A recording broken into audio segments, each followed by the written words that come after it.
Hi friends, ക്യാൻവയിൽ നമ്മൾ design ചെയ്യുന്ന സമയത്ത് എസ്പെഷ്യലി സോഷ്യൽ മീഡിയ പോസ്റ്റേഴ്സ് ഒക്കെ ഡിസൈൻ ചെയ്യുന്ന സമയത്ത് പലപ്പോഴും നമുക്ക് ഈ സോഷ്യൽ മീഡിയ ഐക്കൺസ് ഒക്കെ വേണ്ടി വരാറുണ്ട്. സോഷ്യൽ മീഡിയ ഇൻസ്റ്റാഗ്രാമിൻ്റെ ഐക്കൺ അല്ലെങ്കിൽ ഫേസ്ബുക്ക്, യൂട്യൂബ്, വാട്സപ്പിൻ്റെ ഒക്കെ ഐക്കൺസ് എസ്പെഷ്യലി നമ്മളെ social media handle name mention ചെയ്യാൻ വേണ്ടിയിട്ട് പലപ്പോഴും പലരും ചെയ്യുന്ന കാര്യം കഴിഞ്ഞാൽ ഗൂഗിളും മറ്റ് പല സൈറ്റുകളിലും സെർച്ച് ചെയ്തിട്ട് ലോഗോസ് ഡൗൺലോഡ് ചെയ്ത് അതിനുശേഷം നമ്മളെ ക്യാൻവയിലേക്ക് അപ്ലോഡ് ചെയ്ത് അത് ഡിസൈനിലേക്ക് എടുത്തിട്ട് അങ്ങനെയാണ് ചെയ്യുന്നത്. എന്നാൽ അതിൻ്റെ ആവശ്യമില്ല. ശരിക്കും നമുക്ക് ക്യാൻവയിൽ തന്നെ ഡയറക്റ്റായിട്ട് ലോഗോസ് എടുക്കാൻ പറ്റും. അതെങ്ങനെയാണെന്നാണ് നമ്മൾ ഇന്നത്തെ ഒരു വീഡിയോ നോക്കുന്നത്. ഓക്കെ, അപ്പോൾ ആദ്യം നിങ്ങളിവിടെ ക്രിയേറ്റ് ഡിസൈൻ എന്നുള്ള ഈ ഒരു ബട്ടണിൽ ക്ലിക്ക് ചെയ്യുക. നിങ്ങൾക്ക് വേണ്ട ഒരു ഡിസൈൻ സൈസ്, ക്യാൻവാസ് സൈസ് ഇവിടെ സെലക്ട് ചെയ്ത് കൊടുക്കുക. ഞാനിപ്പോൾ ഇൻസ്റ്റഗ്രാമിൻ്റെ സ്ക്വയർ പോസ്റ്റിൻ്റെ ഈ ഒരു സൈസാണ് ഇവിടെ സെലക്ട് ചെയ്യുന്നത്. സോ അത് ലോഡായി വന്നു.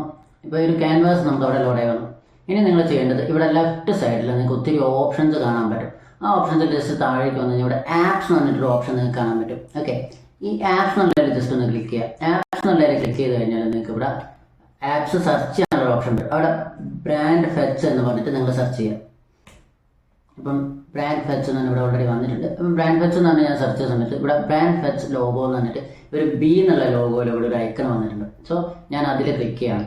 സോ ഇനി നിങ്ങൾക്ക് ഏത് ബ്രാൻഡിൻ്റെ ലോഗോ ആണോ വേണ്ടത്, ഏത് സോഷ്യൽ മീഡിയ ഐക്കൻ്റെ അല്ലെങ്കിൽ അങ്ങനത്തെ പ്ലാറ്റ്ഫോംസിൻ്റെ ഐക്കണാണോ വേണ്ടത്, നിങ്ങൾക്ക് അതിവിടെ സെർച്ച് ചെയ്തെടുക്കാൻ പറ്റും. ഫോർ എക്സാമ്പിൾ ഇപ്പം ഞാനിവിടെ വാട്സപ്പ് എന്ന് പറഞ്ഞ് ഞാൻ സെർച്ച് ചെയ്തു.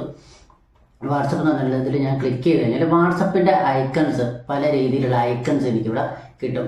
അതായത് ഇപ്പം ഡാർക്ക് തീമാണ്, ഡാർക്ക് ബാക്ക്ഗ്രൗണ്ട് ആണെങ്കിൽ നിങ്ങൾക്ക് ഈ വൈറ്റ് കളറിലുള്ളത് യൂസ് ചെയ്യാം. ഇൻ കേസ് നിങ്ങൾക്ക് ഇപ്പം ഗ്രീൻ കളർ ഒഫീഷ്യലായുള്ള കളർ തന്നെ യൂസ് ചെയ്യണമെന്നുണ്ട്, അങ്ങനെ യൂസ് ചെയ്യാം. ഇനിയിപ്പോൾ വൈറ്റ് ബാക്ക്ഗ്രൗണ്ട് ആണെങ്കിൽ നിങ്ങൾക്ക് ഗ്രീൻ കളറിൽ യൂസ് ചെയ്യാം, അല്ലെങ്കിൽ ബ്ലാക്ക് കളറിൽ യൂസ് ചെയ്യാം. ഓക്കെ, ഇനി വേറൊരു ഇത് യൂസ് ചെയ്യുകയാണെങ്കിൽ ഇപ്പോൾ ഫേസ്ബുക്ക് എന്ന് പറഞ്ഞാൽ ഞാനിവിടെ സെർച്ച് ചെയ്ത് കഴിഞ്ഞാൽ ഫേസ്ബുക്കിൻ്റെ ലോഗോസ് എനിക്കിവിടെ അവൈലബിൾ ആണ്. അതുപോലെ തന്നെ ഞാനിപ്പം മെറ്റ എന്ന് പറഞ്ഞ് സെർച്ച് ചെയ്ത് കഴിഞ്ഞാൽ മെറ്റയുടെ ലോഗോസ് എനിക്കിവിടെ അവൈലബിൾ ആണ്. ഈ രീതിയിൽ നമുക്ക് ഓൾമോസ്റ്റ് എല്ലാ പ്ലാറ്റ്ഫോംസിൻ്റെയും ലോഗോസ് നമുക്ക് ഇവിടെ അവൈലബിൾ ആണ്.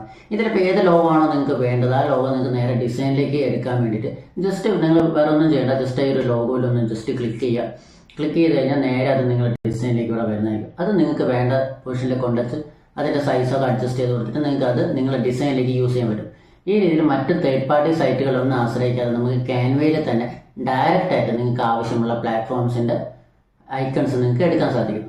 ഓക്കെ, അപ്പോൾ ഇന്നത്തെ ഒരു വീഡിയോ നിങ്ങൾക്ക് ഇഷ്ടപ്പെട്ടു എന്ന് കരുതുന്നു. ഇഷ്ടപ്പെട്ടാൽ തീർച്ചയായും ലൈക്ക് ചെയ്യുക, നിങ്ങളെ കമൻറ്റ് ചെയ്യുക, ഷെയർ ചെയ്യുക. അപ്പോൾ എൻ്റെ ചാനൽ സബ്സ്ക്രൈബ് ചെയ്തില്ലെങ്കിൽ സബ്സ്ക്രൈബ് ചെയ്യുക. Thank you.